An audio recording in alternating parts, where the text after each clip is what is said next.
ഈശോമിശിഹായ്ക്ക് സ്തുതിയായിരിക്കട്ടെ.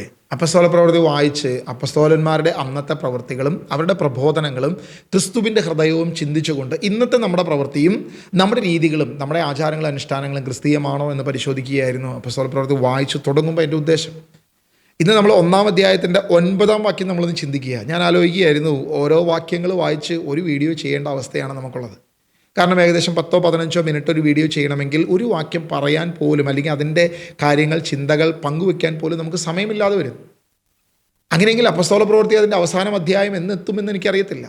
അത് പൂർണ്ണമാകുമ്പോൾ എത്രത്തോളം ആഴങ്ങളിലേക്ക് നിങ്ങൾ ക്രിസ്തുവിലേക്ക് എത്താൻ സാധിക്കുമെന്നുള്ള ഒരു ആഗ്രഹത്തിൽ മാത്രമാണ് ഞാൻ ഈ പ്രവൃത്തി ചെയ്യുന്നത്.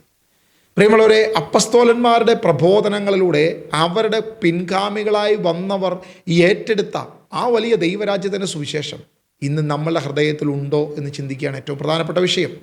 അപ്പസ്തോല പ്രവൃത്തി അതിൻ്റെ 1-ാം അധ്യായം 9-ാം വാക്യം നമ്മളോട് വ്യക്തമായിട്ട് പഠിപ്പിക്കുന്ന ഒരു കാര്യമുണ്ട്. അതിങ്ങനെയാണ്: യേശു ക്രിസ്തുവിൻ്റെ സാക്ഷികളാകണം നിങ്ങൾ, യൂദായാലും സമരിയായാലും ഭൂമിയുടെ അറ്റം വരെ പോകണമെന്നെല്ലാം പറഞ്ഞതിന് ശേഷം യേശു അവരോട് പറയുകയാണ്, ഇത് പറഞ്ഞു കഴിഞ്ഞപ്പോൾ അവർ നോക്കി നിൽക്കെ അവൻ ഉന്നതങ്ങളിലേക്ക് സംവഹിക്കപ്പെട്ടു, ഒരു മേഘം വന്ന് അവനെ അവരുടെ ദൃഷ്ടിയിൽ നിന്നും മറച്ചു കളഞ്ഞു. യേശു ക്രിസ്തു തൻ്റെ പരസ്യ ജീവിതകാലം ഏകദേശം 3.5 വർഷക്കാലവും അതിനു മുൻപ് യേശുവിൻ്റെ ഈ ഭൂമിയിലുള്ള അവൻ്റെ വരവും 33.5 വർഷക്കാലമുള്ള പരസ്യജീവിതവും അതിൽ തന്നെ 3.5 വർഷക്കാലമുള്ള ഏറ്റവും ശക്തമായ പരസ്യജീവിതവും എല്ലാം ക്രിസ്തു തൻ്റെ ജനത്തിന് കാഴ്ചയാൽ ഒരു വിശ്വാസത്തിലേക്ക് കടന്നു വരുവാൻ വേണ്ടിയിട്ടുള്ള ഏറ്റവും ശക്തമായ കാഴ്ചയാണ് കൊടുത്തത്. യോഹന്നാൻ തൻ്റെ ലേഖനത്തിൽ വ്യക്തമായിട്ട് 1 യോഹന്നാൻ അതിൻ്റെ 1-ാം അധ്യായം തുടങ്ങി 1-ാം വാക്യം മുതൽ ഞങ്ങൾ കണ്ടതും കേട്ടതും സൂക്ഷിച്ചു വീക്ഷിച്ചതും കൈകൊണ്ട് തൊട്ടതും ആയ ദൈവത്തിൻ്റെ വചനം എന്നാണ് പറഞ്ഞിരിക്കുന്നത്. യോഹന്നാൻ സുവിശേഷം എഴുതുമ്പോൾ വചനം മാംസമായി ഞങ്ങളുടെ ഇടയിൽ വസിച്ചു, ഞങ്ങൾ കണ്ടു, ഞങ്ങളതിന് സാക്ഷികളാണ്, ഞങ്ങൾ ദൃക്സാക്ഷികളാണ്, ഞങ്ങൾ നേരിട്ട് കണ്ടു, ഞങ്ങൾ അനുഭവിച്ചതിന് സാക്ഷികളാണ് ഞങ്ങളെന്ന് പറഞ്ഞുകൊണ്ടാണ് യോഹന്നാൻ വ്യക്തമായിട്ട് നമ്മളെ പഠിപ്പിക്കുന്നത്. അപ്പോസ്തലനായ പൗലോസ് നമ്മളോട് പറയുന്നുണ്ട്, ഞങ്ങൾ കാഴ്ചയാലല്ല വിശ്വാസത്താലാണ് മുന്നോട്ട് പോകുന്നത്. പഴയ നിയമസഭയും പുതിയ നിയമസഭയും തമ്മിലുള്ള വലിയൊരു വ്യത്യസ്തതയാണ് നമ്മളെ മുൻപിൽ ഇവിടെ വരച്ച് കാണിക്കുന്നത്. പഴയ നിയമസഭ മുഴുവൻ നമ്മൾ നോക്കിക്കഴിഞ്ഞാൽ നമുക്കറിയാം കാഴ്ചയാലാണ് ആ വിശ്വാസം മുന്നോട്ട് പോകുന്നത്. എന്നാൽ പുതിയ നിയമസഭ കാഴ്ചയാലല്ല വിശ്വാസത്താൽ. ദൈവം അവിടെ പഴയ നിയമസഭയുടെ ഒരു കാലഘട്ടം നമ്മൾ ചിന്തിക്കുന്നത് യഥാർത്ഥത്തിൽ ഉൽപ്പത്തി മുതൽ അബ്രഹാം വരെയുള്ളൊരു കാലഘട്ടം, അത് കൃപയുടെ കാലഘട്ടം പോലെ തന്നെയാണ് ആ ഒരു മറഞ്ഞിരിക്കുന്നൊരു കാലഘട്ടമായിട്ട് പറയുന്നത്. അബ്രഹാത്തെ ദൈവം വിളിക്കുന്നു. അബ്രഹാം മുതൽ മോശ വരെയാണ് നമ്മളവിടെ കാണുന്നത്. എന്നാൽ മോശയിലൂടെയാണ് കൽപ്പന കൊടുക്കപ്പെടുന്നത്. പിന്നീടാണ് കൽപ്പനയുടെ അക്ഷരങ്ങളുടെ ഒരു കാലഘട്ടത്തിലേക്ക് നമ്മൾ കടന്നു വരുന്നത്, അല്ലെങ്കിൽ കൽപ്പന, കല്ലിൽ കുത്തിയ കൽപ്പനയുടെ ഒരു കാലഘട്ടത്തിലൂടെ നമ്മൾ കടന്നു പോകുന്നു. ഇവിടം വരെ അബ്രഹാത്തിൻ്റെ സംഭവം വിശ്വാസത്താലായിരുന്നു. അബ്രഹാം വിശ്വാസത്തിൻ്റെ പിതാവ് അബ്രഹാമാണ്. അബ്രഹാം ഒന്നും കണ്ടിട്ടല്ല, അബ്രഹാം ഒരു ദൈവത്തെയും കണ്ടില്ല, അബ്രഹാമിൻ്റെ മുൻപിൽ ഒരു പ്രവൃത്തിയും വെളിപ്പെട്ടില്ല. ഒന്നും വെളിപ്പെടാതെ വിശ്വാസത്താൽ തന്നോട് സംസാരിച്ച ദൈവം ശക്തനാണെന്നും അവൻ ദൈവമാണെന്നും വിശ്വസിച്ച് ഏറ്റെടുത്ത് അബ്രഹാം ഇറങ്ങിത്തിരിച്ചു. അവന് ദൈവം കൊടുത്ത വാഗ്ദാനങ്ങൾ ദൈവം നിറവേറ്റാൻ തുടങ്ങി. അവൻ കണ്ടിട്ടല്ല, അവൻ കാഴ്ചയാലല്ല, പകരം വിശ്വാസത്താലാണ് മുന്നോട്ട് പോകുന്നത്. അതാണ് നമ്മുടെ പൂർവ്വപിതാവായ അബ്രഹാമിൻ്റെ വിശ്വാസം. ഇതേക്കുറിച്ച് ഹെബ്രായ ലേഖനം വ്യക്തമായിട്ട് നമ്മളോട് പറയുന്നുണ്ട്. എന്നാൽ അതിനുശേഷം മോശ മുതൽ ഇങ്ങോട്ടുള്ള സകല ജനതയും കാഴ്ചയാലാണ് മുന്നോട്ട് പോകുന്നത്. മോശ ഈജിപ്തിൻ്റെ അടിമത്തത്തിലായിരുന്ന ഇസ്രായേൽ ജനതയെ വിടുവിക്കേണ്ടതിന് 1 അല്ല 2 അല്ല 3 അല്ല 10 മഹാമാരികൾ ഇസ്രായേൽ ജനതയ്ക്ക് കാഴ്ചയായി ദൈവം കൊടുത്തു. ഫറവോയുടെ മുൻപിൽ തങ്ങൾ ദൈവത്താൽ അழைക്കപ്പെട്ടവനാണ് എന്ന് വെളിപ്പെടുത്തി കൊടുക്കുവാൻ മോശ വളരെ വ്യക്തമായി 10 മഹാമാരികളെ കാണിച്ചു കൊടുത്തു. 1, 2, 3, 4 മഹാമാരികളൊന്നും അവിടെ ഫറവോയുടെ ഹൃദയം ചലിക്കുന്നത്, അനങ്ങുന്നത് കാണുന്നില്ല. ഇസ്രായേൽ ജനത്തിൻ്റെ ഹൃദയത്തിലും ഒരു അനക്കം ഉണ്ടാകുന്നില്ല. മോശയെ ഒരു നേതാവായി സ്വീകരിക്കുന്നില്ല എന്നുള്ളത് നമ്മൾ കാണുന്നത്. എന്നാൽ 10ാമത്തെ മഹാമാരിയോടുകൂടെ സംഹാരദൂതനിറങ്ങി കടിഞ്ഞൂൽ പുത്രന്മാരെ നശിപ്പിക്കുന്ന നാശത്തിലേക്ക് കടന്നു വന്നപ്പോഴാണ് ഒരല്പമെങ്കിലും ഒരു മാറ്റം അവരിൽ ഉണ്ടാകുന്നത്. അവിടെയാണ് ഒരു വ്യതിയാനം തുടങ്ങുന്നത്. അവർ കാഴ്ചയാൽ മാത്രമാണ് ദൈവത്തെ അറിയുന്നതും അനുഭവിക്കുന്നതും മുന്നോട്ട് പോകുന്നതും എന്ന് വ്യക്തമായിട്ട് നമുക്കിതിലൂടെ മനസ്സിലാക്കാം. പിന്നീട് അങ്ങോട്ട് ഇസ്രായേൽ ജനം ചെങ്കടലിനെ 2ആയിട്ട് പിളർത്തി ദൈവത്തിൻ്റെ പ്രവൃത്തി, കടലിനെ 2ആക്കി മാറ്റി വെള്ളത്തെ വലിയ മതിൽ പോലെ നിർത്തി അതിൻ്റെ നടുവിലൂടെ കടത്തി എന്ന വചനത്തിൽ വായിക്കുന്നത്. പിന്നീട് അങ്ങോട്ട് ജോർദാൻ കടക്കുന്നു, ജെറീക്കോ തകർക്കുന്ന അവസ്ഥകൾ, പകൽ മേഘസ്തംഭമായി മുന്നോട്ട് പോകുന്ന അവസ്ഥ, രാത്രി അഗ്നിത്തൂണായി മുന്നോട്ട് പോകുന്നത്, മന്ന പൊഴിച്ചു കൊടുക്കുന്ന കാഴ്ചകൾ, കാടപ്പക്ഷിയെ കൊടുക്കുന്ന കാഴ്ചകൾ, ഇങ്ങനെ ദൈവം പ്രവർത്തിക്കുന്ന അനേക മേഖലകൾ കാഴ്ചയാൽ മുന്നോട്ട് പോകുന്നൊരു ജനത്തെയാണ് കാണുന്നത്. ഏലിയ സ്വർഗത്തിൽ നിന്നും അഗ്നി ഇറക്കി തൻ്റെ ജനത്തെ വിശ്വാസത്തിലേക്ക് നയിക്കുന്ന കാഴ്ചയാൽ മുന്നോട്ട് പോകുന്നൊരവസ്ഥയെ നമുക്ക് കാണാൻ പറ്റും. പഴയ നിയമ പ്രവാചകന്മാർ മുഴുവനും ദൈവത്തിൻ്റെ എല്ലാ മേഖലകളും പ്രവർത്തികളും കാഴ്ചയാൽ അവർക്കൊരു അനുഭവ വിരുന്ന് കൊടുക്കുന്നത് നമ്മൾ കാണുന്നത്. എന്നാൽ പൗലോസ് അപ്പോസ്തലൻ പറയും, ഞങ്ങൾ കാഴ്ചയാലല്ല വിശ്വാസത്താൽ മുന്നോട്ട് പോകും. ഞങ്ങളുടെ പൂർവ്വപിതാവായ അബ്രഹാമിൻ്റെ വിശ്വാസത്താൽ, ദൈവത്തിലുള്ള വിശ്വാസത്താൽ ഞങ്ങൾ മുന്നോട്ട് പോകും. ഇത് ഒരു ബോധ്യം നമുക്കുണ്ടാകണം. നമ്മൾ കാഴ്ചയാലല്ല വിശ്വാസത്താലാണ്. എന്നാൽ സങ്കടം എന്ന് പറയട്ടെ, എങ്ങനെയെങ്കിലും നമ്മളെ കാഴ്ചയിലേക്ക് തിരിച്ചു കൊണ്ടുപോകാനാണ് സാത്താൻ ശ്രമിക്കുന്നത്. വിഗ്രഹത്തിലൂടെ ഇതാണ് കർത്താവ് എന്ന് പറഞ്ഞ് കാഴ്ചയിലൂടെ നിന്നെ ദൈവത്തിൽ നിന്നും അകറ്റാൻ ശ്രമിക്കുന്നു. പലവിധ കാഴ്ചകളിലൂടെ, പലവിധ പ്രകടനങ്ങളിലൂടെ, പലവിധ പ്രവൃത്തികളിലൂടെ നമ്മളെ വീണ്ടും ആ പഴയ കാഴ്ചയുടെ തലങ്ങളിലേക്ക് നമ്മളെ കൊണ്ടുപോകാൻ ശ്രമിക്കുന്നത് സാത്താനാണെന്ന് നമ്മൾ ഇനിയെങ്കിലും തിരിച്ചറിയണം.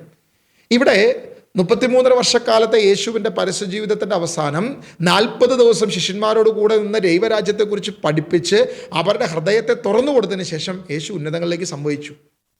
യേശു ഉന്നതങ്ങളിലേക്ക് പോയപ്പോഴും ഇവരിങ്ങനെ മുകളിലേക്ക് നോക്കിയിരിക്കുക. ഇവർക്ക് തിരിച്ചു പോരാൻ പറ്റത്തില്ല. കാരണം യേശുവിനെ കുറിച്ചുള്ള കാഴ്ചയാൽ ഇവർ നിൽക്കുക. എന്നാൽ ഒരു മേഘം വന്ന് ആ കാഴ്ചയെ മറച്ചു എന്ന് കാണുക. മോശ തൻ്റെ കൂടാരത്തിൽ പ്രാർത്ഥിച്ചു കൊണ്ടിരുന്നപ്പോൾ ദൈവത്തിൻ്റെ മേഘം വന്ന് കൂടാരത്തിലെ പൊതിഞ്ഞിരുന്നു. ആ കൂടാരത്തിൽ നിന്ന് മേഘം മാറിയപ്പോഴാണ് പിന്നീട് അവർ യാത്ര ചെയ്തത്. കാരണം ദൈവത്തിൻ്റെ സാന്നിധ്യം അവരുടെ മേലുണ്ട് എന്ന് മേഘത്തിൻ്റെ കാഴ്ചയിലൂടെ അവർക്ക് വെളിപ്പെട്ടു. അങ്ങനെ ഒരു കാഴ്ചയിലാണ് അവർ നിന്നത്.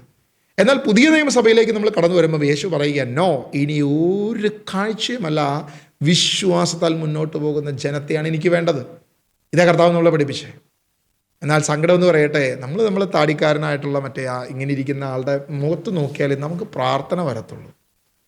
നമുക്ക് കുമ്പിടാൻ തോന്നുന്നത്, നമുക്ക് വേദന തോന്നുന്നത്, നമുക്ക് ദുഃഖം തോന്നുന്നത് ഈ കുരിശിൽ കിടക്കുന്ന ഈ രൂപം കാണുമ്പോഴോ അല്ലെങ്കിൽ ഇതൊക്കെ കാണുമ്പോഴേ ഉള്ളൂ. അല്ലാതെ വിശ്വാസം നമുക്ക് ഇല്ലാതെയായിപ്പോയി. പലപ്പോഴും വിഗ്രഹാരാധകർ ന്യായീകരിക്കുന്ന ഏറ്റവും പ്രധാനപ്പെട്ട ഘടകം എന്താ?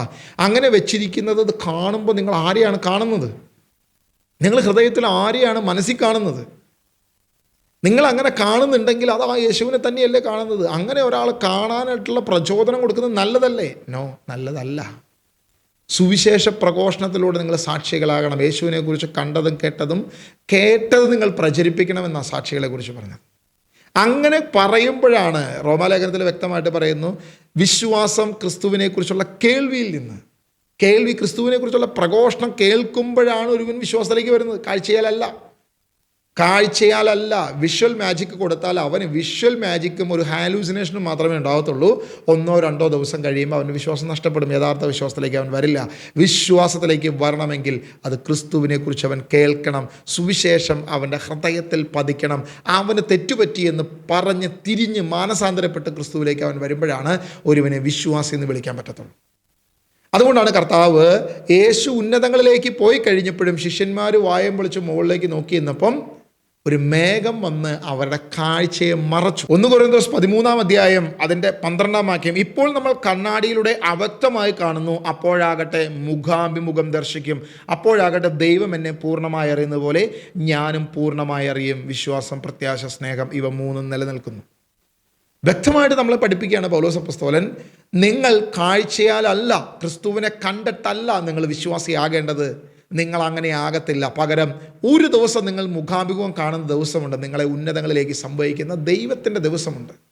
വാനമേഘങ്ങളിൽ നിങ്ങൾ വീണ്ടും അവനെ കാണുന്നൊരു ദിനമുണ്ട്. ഉന്നതങ്ങളിലേക്ക് നിങ്ങൾ സംഭവിക്കപ്പെടുന്ന ദിനത്തിൽ നിങ്ങൾ വീണ്ടും അവനെ കാണും. അവൻ്റെ മുഖം ദർശിക്കുന്നൊരു ദിവസമുണ്ടെന്ന് അപ്പോസ്തലൻ വ്യക്തമായിട്ട് നമ്മളെ പഠിപ്പിക്കുക. ഇപ്പോൾ നമ്മൾ കണ്ണാടിയിലൂടെ അവ്യക്തമായി കാണുന്നു. ഇത് നമ്മൾ കാണുന്ന കണ്ണാടിയല്ല.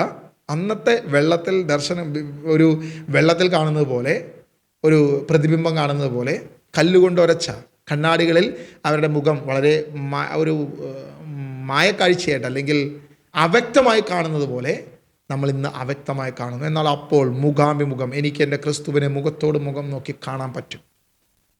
എന്നാൽ നമ്മളെ അങ്ങനെ അവരെ പറ്റത്തില്ല. നിങ്ങൾ മുഖം കണ്ടേ പറ്റൂ എന്ന് നിർബന്ധത്താൽ ഡാവിഞ്ചിയെ കൊണ്ട് നമ്മൾ ചിത്രം വരപ്പിച്ച് ആ ചിത്രം ലോകം മുഴുവൻ പ്രസിദ്ധമാക്കി, ആ ചിത്രത്തിൻ്റെ വിഗ്രഹങ്ങളുണ്ടാക്കി, അതിൻ്റെ മുൻപിൽ കെട്ടിപ്പിടിപ്പിച്ച്, അതിൻ്റെ മുൻപിൽ കരയിപ്പിച്ച് വൈകാരികമായ രീതിയിലൊരു വിശ്വാസം മുന്നോട്ട് പോകുന്ന ഒരു കാലഘട്ടത്തിലാണ് നമ്മൾ ഇന്നായിരിക്കുന്നത്. നിങ്ങൾ ക്രിസ്തുവിൻ്റെ മുഖം കണ്ടു പോയാൽ മതിയെന്നേ. അപ്പോസ്തലൻ പറഞ്ഞു, നോ, അങ്ങനെയല്ല, നിങ്ങൾ വിശ്വാസത്താൽ മുന്നോട്ട് പോകണം.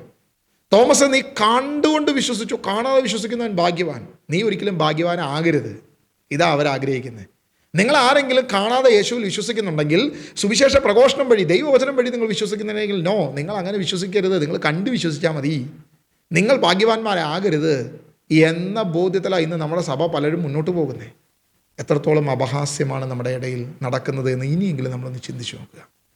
എന്താണ് കർത്താവ് അവിടെ മേഘം കൊണ്ട് മറച്ചു എന്ന് കാണുമ്പം അവിടെ വ്യക്തമായിട്ട് മേഘം അവരുടെ ദൃഷ്ടിയിൽ നിന്നും അവരെ മറച്ചു. ഇന്ന് നമ്മളെയും മറയ്ക്കപ്പെട്ടിരിക്കുക. ഈ മറയ്ക്കപ്പെട്ടിരിക്കുന്നതിൻ്റെ ഉദ്ദേശം, ഈ മേഘത്തിൻ്റെ ഉദ്ദേശം, നീ വിശ്വാസത്താൽ വളരണം, നീ വിശ്വാസത്താൽ ദൈവത്തിൻ്റെ പൈതലായി മാറണം, അങ്ങനെ ദൈവരാജ്യത്തിൽ നീ പ്രവേശിക്കണം, ക്രിസ്തുവിനോട് കൂടെ ആയിരിക്കണമെന്ന് ദൈവം ആഗ്രഹിക്കുന്നത് കൊണ്ടാണ് നിൻ്റെ സകല വിഗ്രഹങ്ങളെ മാറ്റിക്കൊണ്ട് വിശ്വാസത്താൽ മുന്നോട്ട് പോകുവാൻ ദൈവം ഒരു കൃപ നൽകിയത്. നിങ്ങളൊന്ന് ചിന്തിച്ചു നോക്കുക. പഴയ നിയമസഭ കാഴ്ചയാലാണ് എന്ന് ഞാൻ വ്യക്തമായിട്ട് നിങ്ങളോട് പറഞ്ഞു. കാരണം ചെങ്കടൽ മുതൽ 10 മഹാമാരി മുതൽ പിന്നീട് ചെങ്കടൽ മുതൽ ഇങ്ങോട്ടുള്ള സകലതും കാഴ്ചയാലാണ് ഇസ്രായേൽ ജനം മുന്നോട്ട് പോകുന്നത്. അവർ വിശ്വാസത്തിലേക്ക് കടന്നു വരുന്ന കാഴ്ചയാലാണ്. ഏലിയായുടെ കാലത്ത് അഹാബിൻ്റെ സകലവിധ ബാലിൻ്റെയും അശേരയുടെയും പ്രതിഷ്ഠകളും അവരുടെ പുരോഹിതന്മാരും ആരാധനകളെ രീതികളും മുന്നോട്ട് പോയി ജനം മുഴുവൻ നശിച്ചു. ജനം മുഴുവൻ തകർന്നു നിൽക്കുമ്പോഴും ഏലിയ അവിടെ വന്ന് നിൽക്കുക. ദൈവത്തിൻ്റെ വൻ പ്രഖ്യാപനം നടത്തുമ്പോഴും വൻ പ്രവചനം നടത്തിയിട്ടും 3.5 വർഷക്കാലം അവിടെ മഴയില്ലാതിരുന്നിട്ടും ദൈവം വൻ പ്രവൃത്തി നടത്തിയിട്ടും ജനം ഒരുവൻ പോലും വിശ്വസിച്ചില്ല. ദൈവത്തിൻ്റെ പ്രവൃത്തി, ആകാശത്തു നിന്നും അഗ്നി ഇറങ്ങി ദൈവം തൻ്റെ ബലിയെ സ്വീകരിക്കുന്ന പ്രവൃത്തി കണ്ടിട്ട് അവർ വിശ്വസിച്ചത്. കണ്ടു കഴിഞ്ഞപ്പം ബാലിൻ്റെ പുരോഹിതരെ അവർ നശിപ്പിച്ചു, ഇല്ലാതെയാക്കി. കാഴ്ചയാൽ മാത്രമാണ് അവരുടെ വിശ്വാസം. പക്ഷേ ഇങ്ങനെ കാഴ്ചയാലുള്ള വിശ്വാസം മുന്നോട്ട് പോയപ്പോഴും അവർ അവരുടെ ദൈവത്തിന് വേണ്ടി വിഗ്രഹം ഉണ്ടാക്കിയില്ല. അതാ ഏറ്റവും വലിയ കാര്യം. അവർക്ക് ബാലിൻ്റെ വിഗ്രഹമുണ്ട്, അശേരയുടെ വിഗ്രഹമുണ്ട്, മറ്റു പല വിഗ്രഹങ്ങളും വിജാതീയ വിഗ്രഹങ്ങളൊക്കെ ഉണ്ടായിരുന്നു. പക്ഷേ യഹോവയ്ക്കൊരു വിഗ്രഹം ഉണ്ടാക്കിയില്ല. സർവശക്തനായ ദൈവത്തിന് യാതൊരു രൂപവും ഉണ്ടാക്കിയില്ല. ഒരു രൂപത്തിന് മുൻപിൽ അവർ പ്രാർത്ഥിച്ചില്ല, ഒരു വിഗ്രഹത്തിന് മുമ്പിൽ അവർ ആരാധിച്ചില്ല, കുമ്പിട്ടില്ല. ഒന്നിനെയും അവർ ദൈവമായി കരുതുകയോ അല്ലെങ്കിൽ ദൈവത്തിൻ്റെ സാന്നിധ്യം ഉണ്ടെന്ന് പറയുകയോ ദൈവത്തിൻ്റെ ഓർമ്മയ്ക്ക് ഒന്നും ഉണ്ടാക്കിയില്ല. ആ സീനായ് മലയിൽ ഇറങ്ങി വന്ന ദൈവത്തിൻ്റെ ഓർമ്മയ്ക്ക് ഞങ്ങളിവിടെ ഒരു വിഗ്രഹം ഉണ്ടാക്കുന്നു, അവർ ചെയ്തില്ല. യാതൊരു കാര്യവും നമുക്കവിടെ കാണുന്നില്ല, യാതൊരു പ്രവൃത്തിയും നമുക്കവിടെ കാണുന്നില്ല. പക്ഷേ നേരെ തിരിച്ച് നമ്മൾ ഇന്ന് ചെയ്തുകൊണ്ടിരിക്കുന്ന എന്താ? സകലത്തിനെയും വിഗ്രഹം ഉണ്ടാക്കി. വിശ്വാസത്തിൽ മുന്നോട്ട് പോകേണ്ട ജനത വിഗ്രഹം ഉണ്ടാക്കി മുന്നോട്ട് പോകുന്നു. കാഴ്ചയാൽ മുന്നോട്ട് പോയ ജനത അവർ പോലും വിഗ്രഹം ഉണ്ടാക്കാതെ മുന്നോട്ട് പോകുന്നു. ഇതൊരു വിരോധാഭാസമാണ്. ഇത് വലിയൊരു വ്യത്യസ്തതയാണ്. ഇനിയെങ്കിലും അപ്പസ്തോലിക പാരമ്പര്യത്തിലേക്ക് നമ്മൾ തിരിച്ചു വരണം. പ്രിയമുള്ള ജനമേ, നമ്മൾ തിരിച്ചു വരണം. നിരന്തരമായി ഞാനിത് പറയാൻ എന്നെ പ്രേരിതനാക്കുന്ന ഒറ്റ കാര്യമേ ഉള്ളൂ. അനേക മക്കൾ നഷ്ടപ്പെട്ടു പോകുന്ന, നശിച്ചു പോകുന്ന ഈ ഒരു കാര്യം കണ്ടിട്ടുള്ള വേദനയാണ്, ദുഃഖമാണ്. വിശ്വാസ സമൂഹം ഇത്രത്തോളം അധപതിച്ചു പോകുന്ന, വിഗ്രഹത്തിന് വേണ്ടി, വിഗ്രഹാരാധനയ്ക്ക് വേണ്ടി അവരുടെ മുഴുവൻ അധ്വാനവും നശിപ്പിച്ച് കളയുന്ന ഈ വിശ്വാസ സമൂഹത്തെ കണ്ടിട്ടുള്ള വേദന കൊണ്ടാണ് ഞാൻ നിരന്തരം ഈ കാര്യം നിങ്ങളോട് ഉദ്ബോധിപ്പിക്കുന്നത്, എൻ്റെ വാക്കുകളിൽ ഇത് തന്നെ സംസാരിക്കുന്നത്. പ്രിയമുള്ളവരെ, ഇനിയെങ്കിലും യഥാർത്ഥ ക്രിസ്ത്യാനിയായി ദൈവം യേശുവിനെ ആ മേഘം കൊണ്ട് മറച്ചിരിക്കുകയാണ്. പക്ഷേ ആ മേഘം കൊണ്ട് യേശുവിനെ മറയ്ക്കുമ്പോൾ ദൈവം ആഗ്രഹിക്കുന്ന കാര്യം നിനക്കത് തുറന്നു തരാൻ ദൈവം ആഗ്രഹിക്കുന്നുണ്ട്. അപ്പോസ്തലപ്രവൃത്തി 7-ാം അധ്യായത്തിലേക്ക് വരുമ്പോൾ നമ്മൾ സ്തെഫാനോസിനെ കാണുന്നുണ്ട്. ഡീറ്റെയിൽ ആയിട്ട് അതിലേക്ക് വരുമ്പോൾ നമുക്ക് സംസാരിക്കാം. പക്ഷേ ആ സ്തെഫാനോസ് ഒറ്റ നിമിഷം സ്വർഗത്തെ കാണുന്നതും ക്രിസ്തുവിനെ കാണുകയും ചെയ്യുന്നു. ദൈവത്തിൻ്റെ വലതുഭാഗത്തിരിക്കുന്ന ക്രിസ്തുവിനെ കാണുവാൻ സ്തെഫാനോസിൻ്റെ കണ്ണ് തുറന്നു കൊടുത്തു കർത്താവ്. കാരണം അവൻ ശക്തി പ്രാപിച്ചു. അപ്പോസ്തലപ്രവൃത്തി വായിക്കുക, പരിശുദ്ധാത്മാവിനാലും ശക്തിയാലും അവൻ നിറഞ്ഞു. അവൻ കൃപാവരത്താൽ ശക്തി പ്രാപിച്ചു. അങ്ങനെ കൃപാവരത്താൽ ശക്തി പ്രാപിച്ചപ്പോൾ അവൻ ശക്തമായി സുവിശേഷം പറയാൻ തുടങ്ങി. അങ്ങനെ പറഞ്ഞപ്പോൾ അവനെ കല്ലെറിയാൻ തുടങ്ങി. അങ്ങനെ കല്ലെറിയപ്പെടുന്ന അവസ്ഥയിൽ മരണത്തിൻ്റെ വക്കിലേക്ക് അവൻ വന്നപ്പം, മരണാധുരനായവൻ വന്നപ്പം അവൻ്റെ പ്രത്യാശയായ ക്രിസ്തുവിനെ കാണിച്ചു കൊടുക്കാൻ ദൈവം കൃപയായവൻ്റെ കണ്ണ് തുറപ്പിച്ചു കൊടുത്തു. ഒരു വിഗ്രഹത്തിലുമല്ല സ്തെഫാനോസ് ക്രിസ്തുവിനെ കണ്ടത്, ഒരു ഫോട്ടോയിലുമല്ല സ്തെഫാനോസ് ക്രിസ്തുവിനെ കണ്ടത്. ആദിമസഭയിലെ ലൂക്ക വരച്ച ചിത്രത്തിലൊന്നുമല്ല, ലൂക്ക വരച്ചൊന്നൊരു നുണ പറയുന്ന ചിത്രത്തിലൊന്നുമല്ല സ്തെഫാനോസ് യേശുവിനെ കണ്ടത്. സ്തെഫാനോസ് യേശുവിനെ കണ്ടത് വ്യക്തതയോടെ തൊട്ടടുത്ത് സ്വർഗം തുറന്നിരിക്കുന്നതായും ദൈവത്തിൻ്റെ വലതുഭാഗത്ത് ക്രിസ്തു ഇരിക്കുന്നതായും സ്തെഫാനോസ് കണ്ടെങ്കിൽ ദൈവം കണ്ണ് തുറപ്പിച്ചപ്പോഴാണ്. നീ ആ തലത്തിലേക്ക് വന്നാൽ ദൈവം ക്രിസ്തുവിനെ കാണിക്കുവാൻ തയ്യാറാണ്. ദൈവം ക്രിസ്തുവിനെ നമ്മളെ കാണിച്ചു തരുമെന്ന് ഉറപ്പുള്ളവനാണ് നമ്മുടെ ദൈവം. എത്ര പേർക്ക് ഉറപ്പുണ്ട് ആ കർത്താവിനെ കാണുവാൻ? നമ്മുടെ സഹോദരങ്ങൾ അനേകർ വഴിതെറ്റി പോകുന്നുണ്ട്. പ്രിയമുള്ളവരെ, ഈ വീഡിയോ ഞാൻ നിങ്ങൾക്ക് പങ്കുവയ്ക്കുമ്പോൾ കഴിയുന്നവർ ഇത്തരം വീഡിയോകൾ മറ്റുള്ളവരിലേക്ക് കൊടുക്കുവാൻ, യഥാർത്ഥ സത്യസുവിശേഷം നമ്മൾ അറിയണം, മറ്റുള്ളവരും അറിയണം.